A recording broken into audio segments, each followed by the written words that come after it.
थोड़ा ठीक से बैठिएगा क्योंकि स्कूटर गुल्ली चला रहा है। और फिर तीनों मस्ती मजाक करते हुए आगे बढ़ गए। लेकिन झंडू अंकल का सही सलामत घर पहुंच पाना थोड़ा मुश्किल लग रहा है।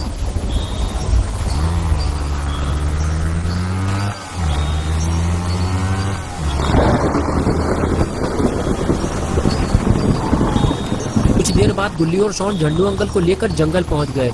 क्योंकि अंकल के घर तक जाने का कोई पक्का रास्ता नहीं है, इसलिए गुल्ली को इसी कच्चे रास्ते से होते हुए अंकल के घर तक जाना होगा। थोड़ा और आगे जाने के बाद गुल्ली को ऐसा लगा कि जैसे स्कूटर के नीचे कोई चीज आ गई हो। गुल्ली ने फौरन स्कूटर रोका और नीचे उतर कर देखा कि स्कूटर उछल क्यों रहा है। तो उसे पता चला कि स्कूटर तो पंचर हो गया है। लेकिन जैसे ही ये बात झंडू अंकल और शॉन को पता चली तो दोनों को डर लगने लगा। अंकल ने कहा, गुल्ली हम तीनों जंगल के बीचों बीच फंस चुके हैं और अब तो मुझे इस बात का डर सताने लगा है कि कहीं हमारी मुलाकात उस सरकटे से ना हो जाए। तुम अपना स्कूटर यहीं पेड़ के नीचे खड़ा कर दो, फिर हम तीनों पैदल घर की तरफ चलते हैं। बस थोड़ी ही दूर पे मेरा घर है।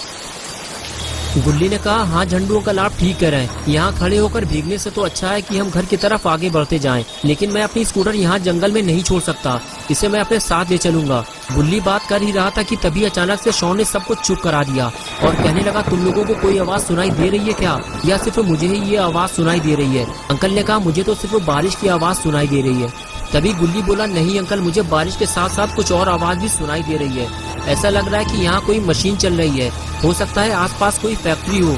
झंडू अंकल ने कहा, नहीं यहाँ आसपास कोई फैक्ट्री नहीं है गुल्ली, मुझे तो ये चेनसॉ मशीन की आवाज लग रही है। इसका मतलब ये है कि अब हम आगे नहीं जा सकते, वो सरकटा हमारे आसपास ही कहीं मौजूद है। अंकल गुल्ली से बात कर ही रहे थे कि तभी शॉन उठकर खड़ा हो गया और कहने लगा, गुल्ली मशीन चलने की आवाज इस तरफ से ही आ रही है। गुल्ली ने कहा,